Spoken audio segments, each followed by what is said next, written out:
come up, and she was wearing a mask, and she came up past me and went up to her husband. But certainly there was no sign during the debate of any problems with the president in terms of his health.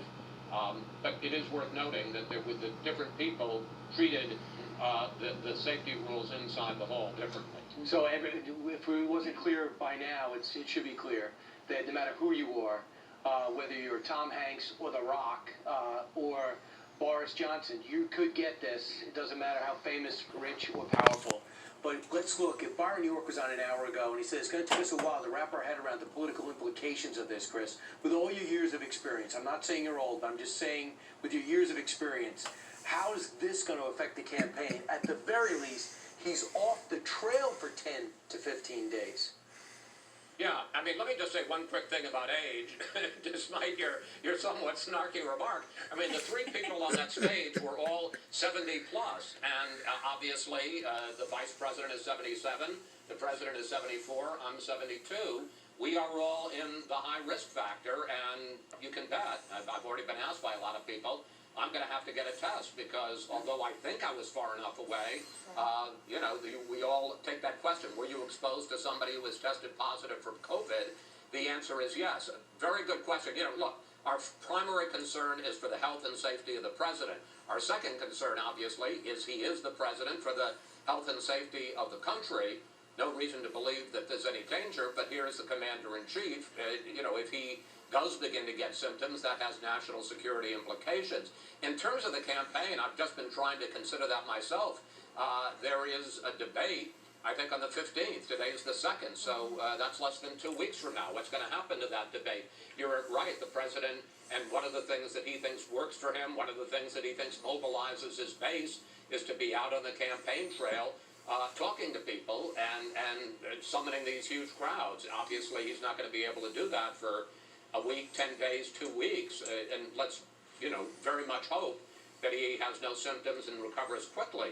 So this has a dramatic impact. And the other point I think I'd make is that, at various points in the campaign, various issues have risen to the top. COVID, then the race issues, then law and order in the streets, now the Supreme Court. Clearly, this is going to put COVID back at the top of the agenda, and this will raise questions again about whether the president has been serious enough in the way he has treated COVID now that he has caught it himself. That may be fair or unfair, but it's a political fact of life. Right. Chris, we still have not heard from Joe Biden or Joe Biden's camp, which is curious because usually they've got a rapid response team. They'll put something out. There's no love lost between these two campaigns. What do you think is the right tone and tenor of the message they send out? Well, they don't need my advice, but I think for all Americans, however you feel about this, the first and overwhelming concern has got to be for the safety of the President of the United States, no matter how tough the campaign is. The second has to be obviously concerned about whether this is going to have any effect on how the country is run. In terms of trying to score political points on that, I think it would be a huge mistake. I mean, the story tells itself. As has become kind of a cliche in this campaign, it is what it is. I don't think, I'm not saying he's going to do it, but I think it would be very unbecoming for anybody to try to score points on this. The primary concern, then you don't have Twitter. Is for the health of our president.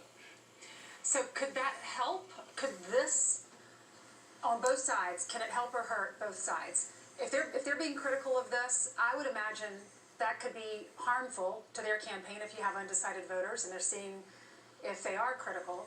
But what about this coronavirus itself that the president has tested positive? Could it actually help him if he comes out of this and he says, I'm relatable, I understand what you've been going through as a country? I mean, how do you see this playing out over the next few weeks? Well, look, when this first happened, I turned to my wife and I said, as I'm sure a lot of us have said, it's 2020 because the unthinkable seems to be the next thing around the corner here. Here's the next 2020 thing. So it's hard to predict how it'll impact, but fairly or unfairly, I don't think there's any question it's going to raise questions again about how seriously the president has taken the coronavirus. There's obviously been criticism that he's been holding these rallies, yes, outdoors, but holding them outdoors with thousands of people in close contact. Keep in mind he's a Democrat. Came out. Registered Democrat, they say. I'm sure you've got the clip if you want to run it. Because I was talking to them about the different ways they have Not handled it. surprising One of the after things that the way moderated debate. Biden on was you've been much more reluctant than the president to reopen the country and to reopen schools, and clearly the president thought that was a strong point for him. But then we talked about the fact that the president was much less likely to wear a mask, and if you remember, he took a mask out of his inside jacket pocket and said, I've got this mask and I wear it, and then made fun of the vice president and said he wears this giant mask and he has crowds of 6 people all in circles. That's going to get played a lot today, and as I say, it'll speak for itself, and people will decide whether they think that's legitimate or not. Right, going to be interesting to see what happens. If the debate does the next debate does happen, it'll be within the time in which he's quarantined. If everything goes well and he has a good speech today and reassures the markets or whatever, the American public, that he's okay, and our enemies that don't try anything, and he starts preparing for that second debate, everyone's talking about changes that they're going to make. You know how hard it is to negotiate the actual rules leading up to your debate. Do you suspect they're actually going to agree to changes to a debate in which there's another element to it, and that's the town hall format? Well, I don't know. I have talked to people in the commission since my debate, and one of the issues that was raised was having a mute switch. And, on the mics, and you certainly could do that if you wanted during their 2-minute statements when nobody is supposed to interrupt anyway. But I really have had 2 objections to that, and I've expressed them to the commission. First of all, on a practical level, I think that if, and this is we're just playing a thought game here and a hypothetical. If one person decided he wanted to continue to interrupt, first of all, it probably could be picked up on the other candidate's microphone, and secondly, it would be heard, and it would continue to disrupt the debate. And secondly, they were saying, let's put a mute button on the desk for the moderator. Can you imagine a moderator? I mean, I'm thinking of myself, but I'm not in it anymore. Pushing a mute button and saying, you know what, American people, 70, 80, whatever million people, I'm going to interpose myself between you and the president, or you and the Democratic nominee, and I'm going to say, no, you can't hear what he's saying. Sure. I wouldn't do it. Plus, I've also so I heard think some. both on a practical and a principle level, I think it's a mistake. Having said that, the commission hasn't decided if they're going to do anything. Well, plus I've also heard some concerns from conservatives saying this next guy who's going to be the moderator, he interned for Joe Biden. What if he pushes mute if Joe Biden's about to have a gaffe because he doesn't want that going out? I'm not saying that he would do that, because I'm hoping these moderators would go in without bias, but that's some concerns from conservative friends that I've heard. Well, absolutely. Now, I mean, I will say in fairness, Steve Scully, and I was surprised to hear that he was at one time an intern for Joe Biden. That is less than desirable. Yeah. But any of us who have known him for years, he's as straight as they come.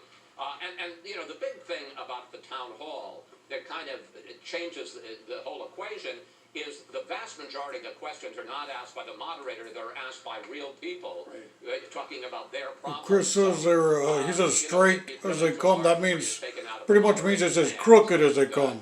I would hope, one, that the president is going to get better. Again, that's absolutely our overwhelming concern. 2, that we can go on with the campaign and the debates. And that 3, when we get to the town hall, that they're busy answering the questions of real people about their real problems and not playing games with each other.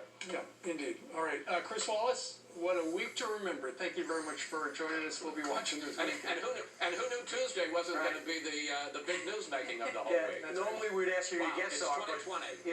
but I know it's going to be an impactful guest on Fox News Sunday, whoever it is. And so, Chris, we're going to hit the mute button on you, right? Thank you, sir. All right. You let me go this long. Yeah, I wish Trump would have hit the mute button on him. He could have had a mute button for this guy.